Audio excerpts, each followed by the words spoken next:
J'ai coutume de dire qu'un bon entrepreneur, c'est une personne qui doit être en mesure de vendre du sable dans le désert ou de l'eau aux poissons. Oui, ça peut paraître un peu fantasque comme ça, mais c'est pour mettre l'accent sur cette qualité essentielle qui est la vente. Aucune idée n'a de valeur lorsqu'on parle d'entrepreneuriat si vous n'avez pas la capacité de la vendre, aussi bonne soit-elle. Alors aujourd'hui, je vais vous donner trois secrets. Trois secrets que vous pourrez utiliser pour vendre n'importe quoi à n'importe qui. Si vous suivez les règles et les astuces que je vais énoncer dans cette vidéo, vous verrez que vous serez capable de vendre davantage et de voir exploser votre chiffre d'affaires. On en parle tout de suite. Je suis Régis Saizy, entrepreneur multipotentiel, conférencier, formateur et artiste. Hello les rocks, j'espère que vous êtes solides. Comme vous le savez, ici on parle d'entrepreneuriat, de business, mais aussi de leadership, de mindset, de soft skills, de tout ce qui permet à chacun de prendre conscience de son potentiel et de l'exploiter au maximum. Alors abonnez-vous pour pouvoir accompagner votre croissance personnelle et professionnelle. Aujourd'hui, je vais vous livrer trois secrets qui vont vous permettre de vendre n'importe quoi à n'importe qui. Si vous avez suivi le film Le Loup de Wall Street, il y a une scène culte dans laquelle l'acteur principal, le protagoniste, demande, Jordan Belfort, à un collaborateur de lui vendre ce stylo. Il lui dit, vends-moi ce stylo. Vends-moi ce stylo. Évidemment, ce n'était pas ce stylo-là. C'était un stylo plus cher et qui déjà en apparence était, on va dire, un stylo VIP, pour appeler ça simplement. Et il demande donc à un collaborateur de le vendre. Et s'ensuit après tout un développement sur les différentes façons de pouvoir vendre, comment est-ce qu'on peut convaincre les gens. Il faut que vous compreniez une chose. Le marketing, c'est d'abord de la psychologie. Puisque là, on parle de marketing, de technique de vente. Le marketing, c'est de la psychologie. C'est une science et c'est un art à la fois. Il faut que vous puissiez comprendre comment les consommateurs fonctionnent. C'est ça, c'est la psychologie du consommateur. Alors, qu'est-ce qui fait que quelqu'un achète un produit X ou un produit Y, qu'on achète un service X ou Y, qu'on achète une offre plutôt qu'une autre dans un monde ultra concurrentiel où il n'existe aucune offre qui n'ait pas de concurrent direct. Ok? Vous voulez acheter un Coca, il y a une cinquantaine de répliques. Vous voulez acheter une voiture, il y a une cinquantaine d'autres options possibles, donc de modèles qui se ressemblent. Alors, qu'est-ce qui fait que vous optez pour un objet, un service X ou Y? Le premier secret, ce que vous devez comprendre, c'est que vous ne devez pas vendre des produits ni des services, vous devez vendre des émotions. Vous devez vendre des émotions. Les gens ont tendance à penser que le prix, malheureusement, lorsqu'on n'est pas du domaine du marketing ou qu'on n'a pas l'expérience derrière de l'entrepreneuriat, on peut penser que le prix est le facteur le plus déterminant. C'est pas vrai. La preuve, regardez comment est-ce que l'iPhone, qui est l'un des téléphones, en tout cas un téléphone grand public le plus cher au monde, est également un des plus vendus. Les iPhones se vendent comme des petits pains. Et des gens qui n'ont même pas la capacité financière de se permettre ça, sont capables d'économiser longtemps, d'aller s'endetter, de faire n'importe quoi. D'ailleurs, c'est un autre sujet, pour l'obtenir. Pourquoi? Pourquoi? Alors que avec des téléphones 2, 3, 4 fois, 10 fois moins chers, on peut passer des appels, on peut naviguer, on peut prendre des belles photos, etc., etc. Les gens qui achètent les iPhones ne sont pas ceux qui, en majorité, qui en ont besoin pour leur activité professionnelle. Donc, c'est pas pour les caractéristiques. Ils achètent ça parce que c'est connecté à un statut. En achetant un iPhone, en utilisant un iPhone, on peut faire croire qu'on appartient à une classe donnée. C'est une question de statut. Et ça, c'est important. C'est ce qu'on appelle l'émotion. Alors, vous, en tant qu'acheteur, si vous êtes un rock, en tant que consommateur, je ne vous conseillerais pas de tomber dans ce genre de piège. Par contre, en tant qu'entrepreneur, de l'autre côté, en tant que vendeur, on a évidemment beaucoup d'admiration pour ce que iPhone fait. Ce que Apple fait, depuis de nombreuses années. Parce qu'ils savent créer ce sentiment-là. Ce sentiment d'appartenance à un clan, le statut. Donc ça, c'est important. Quand vous achetez une Mercedes, vous n'achetez pas qu'une voiture. Vous n'achetez pas qu'une voiture même de luxe. Vous achetez le confort. Quand vous achetez Jaguar, vous achetez le confort, mais c'est d'une autre manière, c'est avec d'autres attributs. Donc chaque marque va développer des valeurs et des attributs. Lorsque vous allez louer un Airbnb au lieu d'aller dans un hôtel, c'est une question de lifestyle avant d'être une question d'hébergement. Parce qu'il y a de nombreux appartements sur Airbnb partout dans le monde qui coûtent plus cher que des hôtels ou que des motels ou que des auberges. Et il y a des gens qui préfèrent payer cher pour rester dans un Airbnb. Ce n'est pas toujours la solution économique, le Airbnb. Ce n'est pas la plus économique toujours. Mais les gens, ils ont envie de se retrouver chez eux. Et c'est d'ailleurs le slogan un peu de Airbnb. C'est être chez soi partout. Se sentir comme à la maison partout. Donc, c'est un sentiment, ce sont des émotions qu'on actionne. Le jour où vous aurez compris ça, vous saurez comment vendre ce que vous proposez. Pour vous en convaincre davantage, posez-vous cette question. Quand vous voulez acheter quelque chose, Pour quelle raison vous voulez l'acheter? Qu'est-ce qui vous anime? Ce n'est pas toujours le besoin fonctionnel. Non, ce n'est pas toujours le besoin fonctionnel. Lorsque vous mettez vos enfants dans un certain type d'école, au-delà du statut éventuel que vous rechercheriez, c'est parce que vous avez la sensation peut-être que là, ils seront heureux, qu'ils vont être épanouis à cause des activités, de l'approche pédagogique, etc. Donc, c'est important de comprendre qu'on vend avant un produit ou un service. On vend d'abord de l'émotion. Lorsque vous allez, autre exemple, en vacances, et que vous dites, bien, je vais aller à Abidjan, j'ai besoin de me détendre, je vais aller faire le show, blablabla. Vous n'allez pas à Abidjan pour autre chose que pour toutes les émotions que vous pensez que vous allez vivre. D'où le slogan, ou oui, c'est quasiment un slogan aujourd'hui, on va dire. Cette phrase célèbre-là, Babi est le plus doux au monde. Parce que celui qui se projette à Abidjan et qui se dit qu'il y va pour les vacances, il voit en termes d'émotion tout ce qu'il va faire, tout ce qu'il peut faire, les différentes activités. Si c'est quelqu'un qui aime la nuit, donc la nightlife, la possibilité d'aller vraiment visiter de nombreux sites touristiques, etc. Donc tout ça, c'est dans l'émotion. Vous voyez, je vous donne des exemples différents. Voilà l'exemple d'une ville. Je vous ai donné l'exemple d'une voiture, d'un téléphone, d'un service par exemple, donc l'enseignement avec l'école. Et tout ça, c'est connecté à des émotions. Lorsque nous, avec Daelian, marque de snack que j'ai créée et qui a été, on va dire, véritablement précurseur en matière de snacks revisités en Afrique francophone. Vous pouvez chercher sur Google Daelian, D-A-Y accent aigu L-I-A-N. Lorsqu'avec Daelian, on a mis toute cette offre-là en branle, avec d'abord le premier produit qui était juste Cli d'Agoni, qui est devenu un des produits de la marque Daelian, on a mis en avant un certain nombre d'éléments qui allaient toucher des ressorts émotionnels. Les gens n'achetaient pas les produits Daelian, donc les arachides qu'on vendait, les noix de cajou, tout ce qui est snack, chips de banane, les gens n'achetaient pas nos produits à nous parce qu'ils étaient forcément les plus savoureux ou les moins chers. Non, on était même les plus chers en tout cas au Bénin en termes de snacking. Ok, mais les gens achetaient pourquoi? Je me souviens d'un monsieur qui est venu à notre boutique un jour et qui m'avait dit qu'il aimait beaucoup les produits. Je l'ai recroisé dans un grand supermarché 2 semaines plus tard, 2 ou 3 semaines plus tard, un supermarché qui vendait également nos produits. Et ben, on s'est reconnus, donc on s'est salué, on a échangé quelques civilités. Et il m'a dit, ouais, j'achète encore vos produits. Il m'a montré dans son panier, il avait nos snacks. Et j'ai dit, bah, vraiment, ça fait plaisir, merci de soutenir la marque et de consommer local et tout ça. Et il dit, bah, vous savez que j'achète pas vos produits parce que ce sont les meilleurs. C'est vrai que vous faites une très bonne communication et tout ça. Mais je les achète surtout parce qu'il y a un sentiment de fierté. Et ça, quasiment tous nos consommateurs nous le disaient. Il y a un sentiment de fierté. Lorsque je voyage, je dis aux gens, vous savez, ça c'est fait chez moi. Et j'arrive à montrer des produits traditionnels qui ont été valorisés. Donc il y a ce sentiment de fierté nationale là, qui était, je dirais, même l'argument de vente numéro 1. Nous, on ne le mettait pas forcément en avant de façon flagrante. On le faisait de façon subtile dans la communication. Mais on savait que nos consommateurs ils réagissaient à ça. Donc l'erreur, c'est de penser que les gens vont acheter votre produit uniquement parce qu'il est bon, parce qu'il est moins cher, etc. Je vais vous donner un dernier exemple, parce que c'est très important. J'insiste sur ce premier point, qui est la connexion aux émotions, parce que c'est le plus important. Dernier exemple que je donne.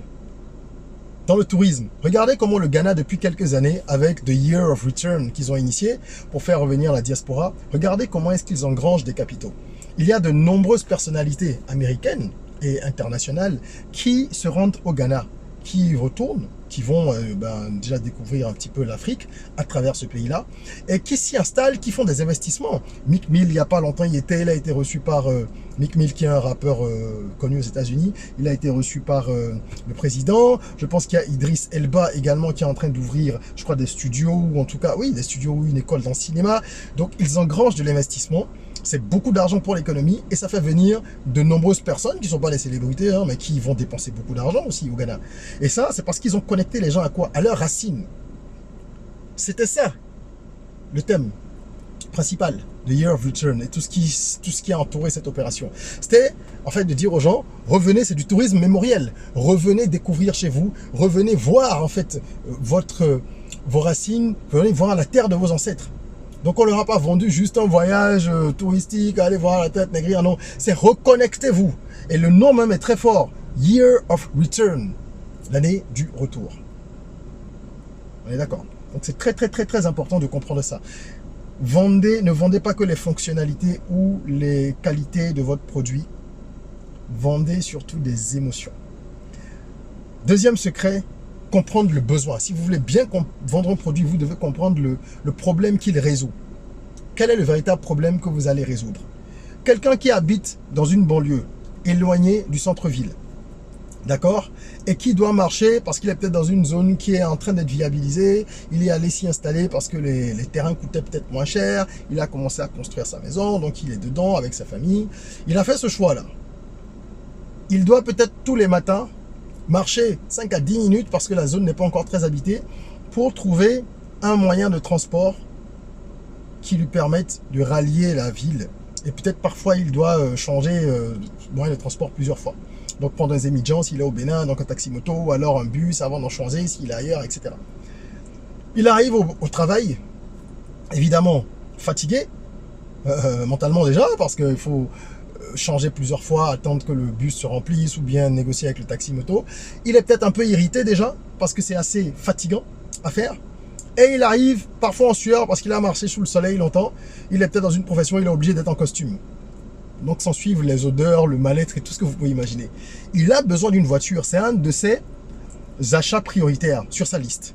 Alors, le problème que vous allez résoudre pour quelqu'un comme ça, ce n'est pas juste avoir une voiture parce qu'il a pas juste envie de frimer ou de se balader, d'aller traîner à droite à gauche pour montrer qu'il a un 4 roues. Il n'a peut-être rien à faire. Vous êtes en train de résoudre un problème important pour lui. C'est lui faciliter la vie. Donc si vous savez que vous apportez ça comme solution véritable à ce client, vous n'allez pas lui vendre une voiture de la même manière que vous vendriez une voiture à un autre client. Il y aura des besoins qui vont se retrouver à un moment donné parce qu'ils seront similaires d'un client à un autre, mais il y a des besoins spécifiques. Et c'est ça qui est intéressant. Donc il y a ce qu'on appelle la standardisation des offres, mais après dans la communication, vous n'allez pas parler à chaque client de la même manière ou à chaque segment de la clientèle de la même manière. Il y a des groupes de clients à qui vous devez parler autrement et à certains autres autrement. Lui, vous devez lui faire comprendre en fait que ce que vous lui proposez, c'est de lui faciliter la vie. C'est la solution que vous apportez. Vous comprenez? Donc ça, c'est très important. Il faut comprendre le besoin et donc la solution qu'on apporte au client. D'où la nécessité d'avoir des segments très clairs. Donc le marketing, c'est extraordinaire et c'est indispensable pour bien vendre. Encore une fois, c'est la psychologie du consommateur.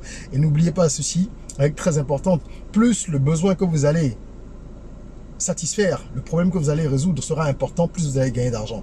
Exemple simple, les pharmacies, les hôpitaux, etc. Parce que ce sont des business qui sont censés, oui, ce sont des business, hein, c'est triste à dire, mais voilà, c'est le business de la santé. Ce sont des business qui sont censés vous aider à vous porter mieux, donc à être en meilleure forme.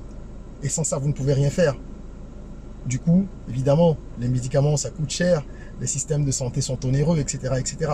Donc, cherchez à résoudre des problèmes qui sont importants pour les gens. Je dis pas forcément vitaux, mais qui sont importants. Et là, vous gagnerez davantage d'argent. C'est pareil hein, pour les écoles. Parce que c'est la problématique de l'éducation qui est censée permettre de gagner sa vie. Même si aujourd'hui, on se rend compte de plus en plus que l'école conventionnelle, c'est pas ça qui va vous aider à performer forcément dans la vie professionnelle. Ok? Donc, ça, c'est le deuxième secret. Bien comprendre le besoin et la solution qu'on apporte. Le troisième et dernier secret, c'est que vous devez avoir une histoire à raconter. Et c'est là que c'est important d'avoir une marque. Lorsque vous vendez quelque chose sans qu'il y ait une marque, sans qu'il y ait une histoire, vous n'avez pas la même puissance de feu que lorsque vous avez une histoire. Le storytelling, c'est extrêmement important. Aussi bien pour les pitchs, pour aller lever des sous, lever du cash, que dans votre communication de tous les jours sur votre offre. Comment vous racontez votre histoire? Je parle souvent du cas d'Aelian, je vous en ai parlé il y a quelques minutes encore et j'expliquais comment est-ce que il y a toute une histoire derrière. C'est l'histoire de l'Afrique, en fait, qui est fière d'elle, qui retrouve ses lettres de noblesse à travers des recettes ancestrales modernisées. D'où notre slogan qui était tout simplement la tradition revisitée. Donc, quelle histoire vous racontez? Moi, j'ai une histoire par rapport à Clucluy Dagonling. Comment j'ai commencé à le faire? Étant moi-même un consommateur qui était un peu dépité de ne pas avoir vu le produit évoluer alors qu'il est très consommé et qui était un produit à l'image archaïque alors qu'il est consommé par tout le monde, comment est-ce qu'il fallait lui redonner ses lettres de noblesse?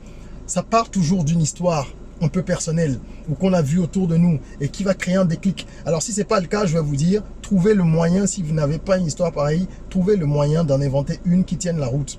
Ah mais oui, je suis désolé de vous le dire parce que c'est un ressort extrêmement puissant. Vous devez faire du storytelling d'une manière ou d'une autre.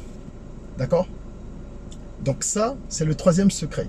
Si vous voyez comment est-ce que le monde fonctionne aujourd'hui, observez les grandes marques qui font appel à des brand ambassadors, donc des ambassadeurs, des égéries et tout ça. Pourquoi? C'est pour connecter leurs produits à l'univers de ces ambassadeurs-là. On ne choisit pas un ambassadeur au hasard. Quand on choisit une égérie, c'est qu'elle répond à ce qu'on recherche et qu'elle a des valeurs qui correspondent aux valeurs d'une marque et que son public donc va pouvoir être intéressé par ce qu'on propose parce qu'il y a donc des points de jonction. Donc voilà un petit peu ce qu'il faut retenir. Je vous ai montré ce stylo tout à l'heure. Lorsqu'on vous montrera un stylo avec l'inscription d'une personnalité, que ce soit peut-être Kofi Annan ou un président, même imaginez un stylo Patrice Lumumba ou d'autres personnalités fortes qui font écho et qui résonnent dans l'esprit d'un type de consommateur donné, ben évidemment, on va le vendre 10 fois plus. On va le vendre 10 fois plus. C'est pour ça que le branding aussi, c'est important. Donc, on parlera de tous ces sujets-là progressivement. Voilà ce que je voulais partager avec vous. Dites-moi en commentaire si vous connaissiez ces techniques, si vous les appliquez déjà, ou si ce sont des choses nouvelles pour vous. Et comment est-ce que vous comprenez tout ce que je dis? Est-ce que vous arrivez à percevoir la puissance qu'il y a dedans? Et partagez également des techniques si vous en avez d'autres. Il y en a plein, hein, il y en a plein. Là, j'ai juste partagé 3 secrets avec vous. La connexion aux émotions, la compréhension du besoin et puis le fait de savoir raconter une histoire. Voilà. Donc en commentaire, laissez s'il vous plaît vos avis, partagez vos connaissances pour que la communauté puisse en profiter également. N'oubliez pas de vous abonner et de partager cette vidéo parce qu'elle sera utile à bien des personnes. Merci d'avoir suivi cette vidéo. N'hésitez pas à me contacter si vous avez besoin d'une heure de consulting ou même de plusieurs heures, de plusieurs séances de consulting ou de coaching. Ce sont des choses que j'offre en business. Donc je laisse un lien en description où vous pouvez faire une réservation directement sur mon site web. Vous avez également un lien pour aller vous former à travers notre plateforme de e-learning où il y a des formations sur la maîtrise de la publicité sur Facebook, la maîtrise et la rédaction d'un business plan, l'élevage de poulets de chair, etc. Donc c'est des formations que vous pouvez suivre depuis votre téléphone sans être dérangé, à votre rythme et sans limite de temps à des prix abordables. Voilà.